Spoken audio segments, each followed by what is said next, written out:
The rain over Black River Valley wasn't the kind that fell from the sky. It was the kind that rose from the earth, a cold sweat of mist soaking into every crack of the barn, every pore of the skin.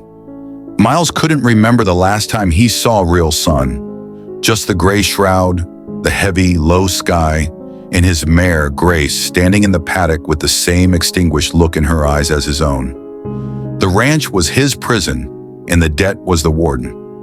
He was losing the battle with the land, selling it off to the bank drop by drop, and all he had left was an old trailer and Grace, a 20-year-old quarter horse who could once outrun the wind.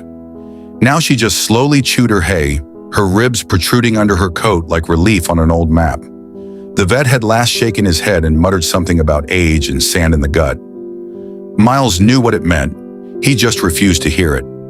In the morning, he found her lying down, not in convulsions, but in a strange, unnatural surrender. Her hindquarters were covered in a strange rash, and her breath smelled sweetly of decay. Panic, sharp and blinding, tightened his throat. He called everyone, old friends, neighbors, that same vet. The answer was always the same. Miles, we're sorry. Sometimes it's kinder to let go. But letting go meant admitting he had lost everything. The last living being that remembered his father, remembered his mother's laughter on this porch.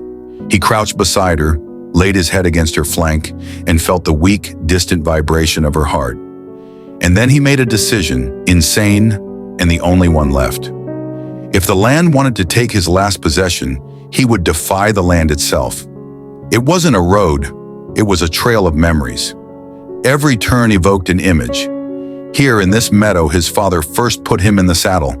That creek, where Grace, still a foal, was frightened by her own shadow. He hauled her in the old trailer, which groaned with every bump. Grace stood wide-legged, barely keeping her balance, her dull eyes staring through a narrow crack in the side.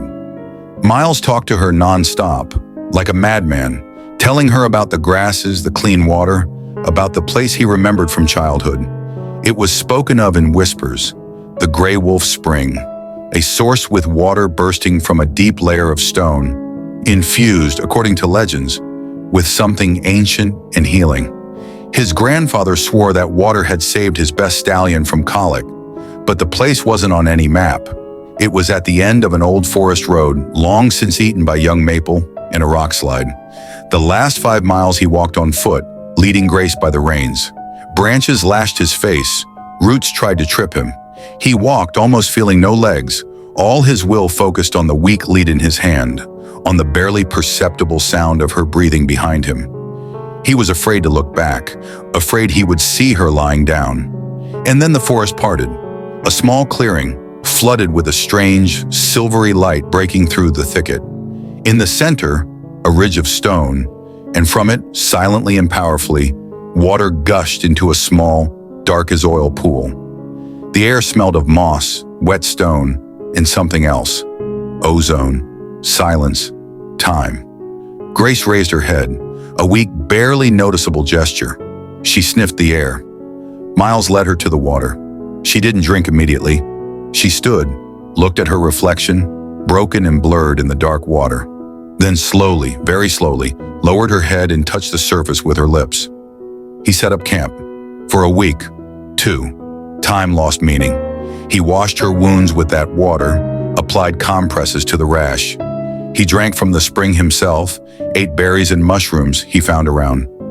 At night he slept, his back pressed against her warm side, listening to her breathing grow deeper, more even. He told her stories, everything he remembered, how he met his wife, how she left, unable to bear this eternal struggle with debt, how his father died, leaving him this land and this burden. He didn't notice when the changes began. First it was her gaze. The fog left her eyes, giving way to the old familiar shine. Then her appetite. She began eagerly nibbling the young grass at the edges of the clearing. Then one morning he woke to a sound, a dull, rhythmic thud. He opened his eyes and saw Grace, standing knee-deep in the water, was striking her hoof against a flat stone. Thud, thud, thud, thud. Unhurried, with a strength he hadn't seen in her for years. He couldn't explain it. Maybe the minerals in the water. maybe the peace, maybe just the madness of a desperate man that had become contagious. But the rash faded, the smell disappeared, her ribs still showed, but not as frighteningly. And one day as he was currying her, she suddenly turned and nudged him softly in the chest, making him lose his balance and sit down in the grass. And then he laughed, loudly with a sob, until tears streamed down his dirty cheeks. He laughed and she stood over him, head cocked to one side, as if observing a strange foal. They returned to the valley when the clouds finally parted, and the first sun in many weeks gilded the tops of the pines. He led her now not as a dying animal, but as a companion. The trailer dragged behind, empty and unnecessary. The ranch greeted him with silence. Letters from the bank on the table. Stillness. He turned Grace out into the paddock. She took a few steps, sniffed the familiar ground, and then suddenly threw back her head, let out a short, fierce whinny, and broke into a gallop. A clumsy, stiff, but real gallop. She raced in circles, churning up clouds of dust, shedding the last traces of infirmity like an old blanket. Miles watched, leaning against the creaking gate, and felt some ancient, petrified tension inside him finally release.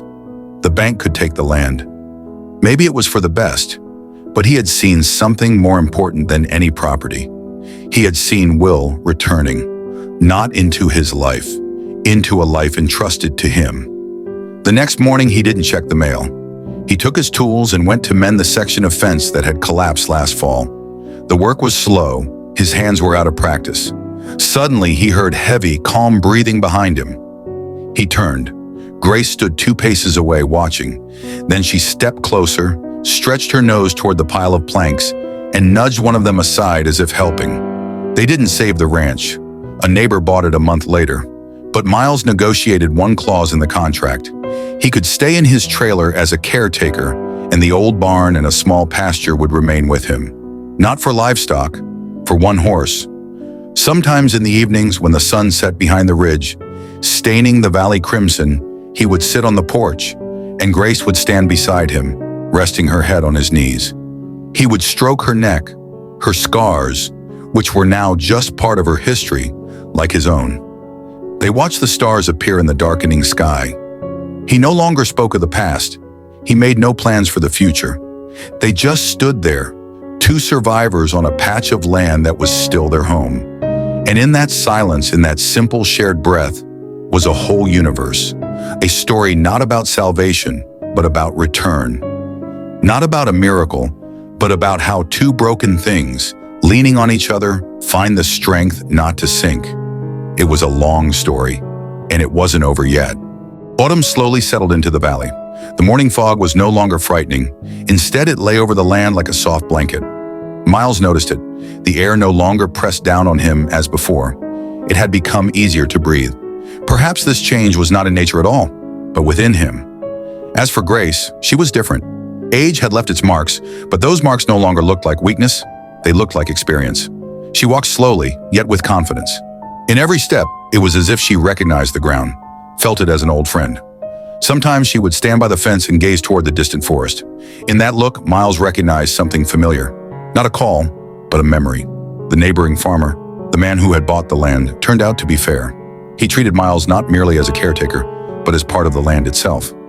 "This land knows you," he said one day. "Some people leave, others remain.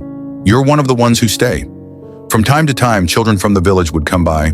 Seeing Grace, they would walk carefully and speak in quiet voices. Grace would listen, lower her head, and gently sniff them. One little girl started calling her Grandmother Horse. Miles smiled. There was no mockery in that name, only respect. One evening at sunset, Miles was sitting in front of the barn, repairing an old saddle. His hands moved slowly, and his thoughts were unhurried as well. At that moment, Grace came over and lay down beside him. She had never done that before. She simply lay there, breathing heavily, and closed her eyes. Miles stroked her coat. "We didn't win," he said softly, "but we didn't break." There was no answer. None was needed. Night fell. Stars slowly appeared in the sky, and the valley was wrapped in silence. In that silence, there were no promises and no fears. There was only the present moment. The land was no longer his master, and debt was no longer his enemy. Miles understood that these were things that pass. What remains are trust, patience, and the living presence standing beside you. One night, as autumn was slowly turning into winter, Miles sat by the old barn, tending a fire and staring into the flames, lost in long, quiet thought. Grace stood beside him. She was no longer as frail as before. Her coat shone, and in her eyes there was a calm yet deep wisdom. When she sometimes looked at Miles with that gaze, he felt not like a man, but like a part of history itself. Miles remembered his life, his youth, the days when his father was alive, his mother laughed, and this valley had not yet tasted debt or fear. Back then, the land was not a burden, it was hope. At dawn, his father would wake him, and the two of them would walk together to the barn. The smell of earth, freshly cut hay, the cold touch of metal, everything was life itself. That was when Miles first saw Grace. She was a small, timid foal, startled by the world, but there was a mischievous spark in her eyes. His father laughed and said, "This is your horse, son. You'll grow up together." From that day on, their lives became intertwined. Whenever Miles fell, Grace carried him. Whenever Grace was afraid, Miles calmed her. Their first race, their first victory, their first defeat, all shared. Miles grew up, married, dreamed, and Grace was always there, silent but steadfast. Then slowly, everything changed. His father died. His mother's laughter faded. His wife left. The valley no longer felt wide. The sky no longer seemed bright. Debt grew. The days grew heavy. Miles didn't notice at first that Grace too was growing old. They were both tired. The horse that once ran like the wind now walked slowly, as if lost in thought like a human being. Remembering those hard days, Miles felt something tighten in his chest. Only now did he understand that in trying to save Grace, he had truly been saving himself. If he had given up that day, if he had agreed to let go, then his entire past, his father's voice, his mother's laughter, his childhood dreams, would have been buried along with her. Grace too had her own memories. They say horses do not think like people, but Grace carried remembrance within her. She remembered the open fields, freedom, the days of running against the wind.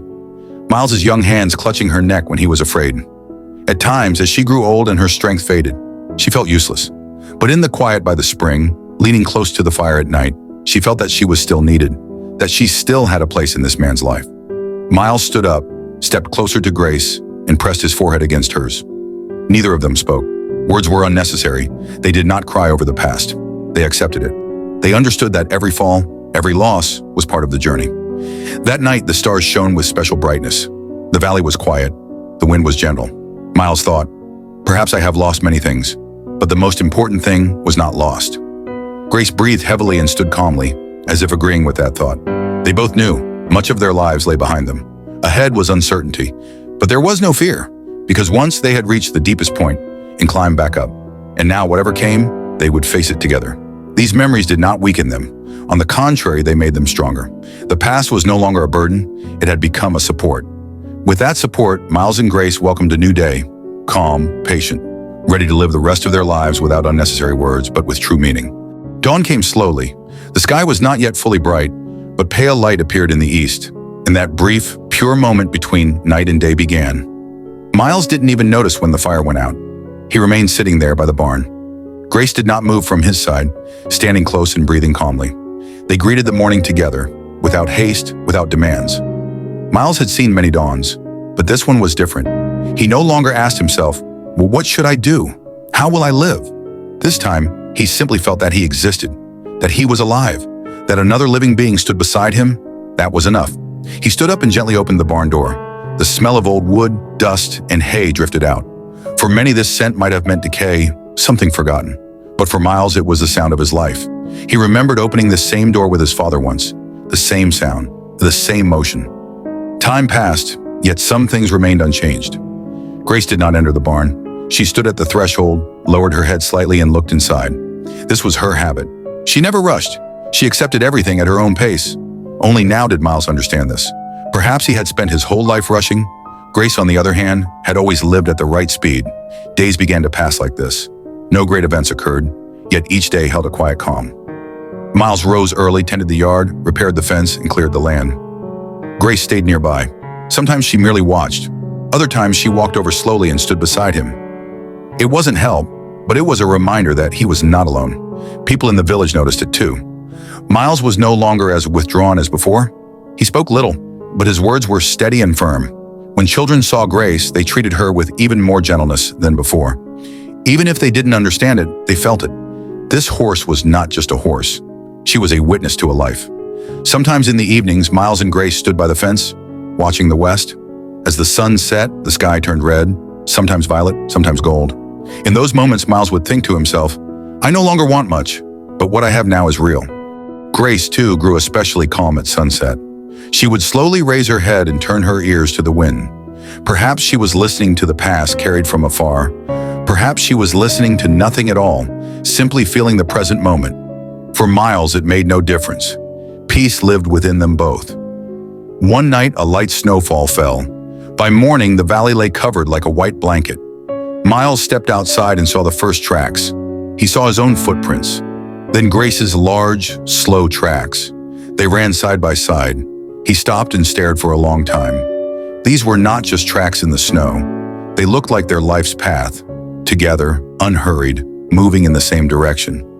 In that moment, Miles understood. The meaning of life is not found in great victories. It is in survival, in standing back up, even when it's imperfect, in keeping the heart alive after loss, instead of closing it off. He looked at Grace. We've been through a lot, he said softly, but we're still here. Grace shifted her head slightly and flicked an ear. It wasn't an answer, yet it felt like agreement. How many days and winters lay ahead was unknown, but Miles was no longer afraid, because he was not alone. Beside him stood a being who remembered the past, but did not live in it. And so their story continued, without grand words, without grand promises, but true. This story was still being written, with every dawn, with every breath, as long as the two of them stood together. Subscribe to the channel and leave a like. It gives us the strength to create more new stories.